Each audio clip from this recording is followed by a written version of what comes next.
ভুলে গিয়েছি গাড়ি চালাতে। বুঝতেই পারছো ঠিক কতখানি রিস্ক নিয়ে আমরা আজকে বেরোচ্ছি ঘুরতে। হ্যাঁ, আমাদের প্ল্যানের মধ্যমণি ছিল হচ্ছে বড়দি, যে আমাদের এই প্ল্যানটা দিয়েছিল যে চল ঘুরে আসি গাড়ি নিয়ে। আর এই মুহূর্তে সে এখন বলছে যে সে গাড়ি চালাতে পারবে না, মানে সে ভুলে গেছে। ওরও দোষ নয়, ও যেহেতু পা ভেঙে গেছিলো তাই 3-4 মাস প্রায় বেড রেস্টেই ও ছিল, তাই জন্য ভুলে যাওয়াটা খুবই স্বাভাবিক। বাট হ্যাঁ, ওকে আর গাড়ি চালাতে না দিয়ে ওকে তিতলিদির গাড়িতে পাঠিয়ে দিয়েছিলাম, আর আমি চলে গেছিলাম তুতানের গাড়িতে, আর স্বরূপদা কবিতা দিকে নিয়ে নিয়েছিল, আর দাদা অনুষ্কা দিকে। যাই হোক, এখন আমরা বেরিয়ে পড়েছি ঘুরতে যাওয়ার জন্য। ফার্স্টেই আমরা চলে গেছিলাম কেকের দোকানে, কারণ আজকে হলো একজনের বার্থডে, মানে তুতানের বার্থডে, তাই জন্যেই। আর দেখতেই পাচ্ছ আমাদের কাটোয়া ভীষণ সুন্দর করে সেজে উঠেছে, কারণ হাতে আর 2 দিন তারপরেই কার্তিক লড়াই। ভীষণ এক্সাইটেড, ভীষণ আনন্দ করব।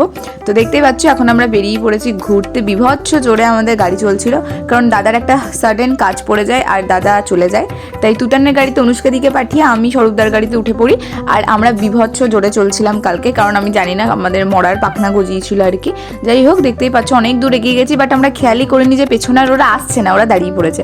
তাই জন্য আবার এখান থেকে ব্যাক করে আমরা এখন যাচ্ছি বাড়ির পথে, কারণ এখনও সেলিব্রেশনও বাকি রয়েছে। তো চলো এখন আমরা বাড়ি যাই, তোমাদের সাথে দেখা হবে পরের পর্বে। সেই পর্বে থাকছে সেলিব্রেশন আর হাজারো খ্যাপামো। তো গাইস, বাই।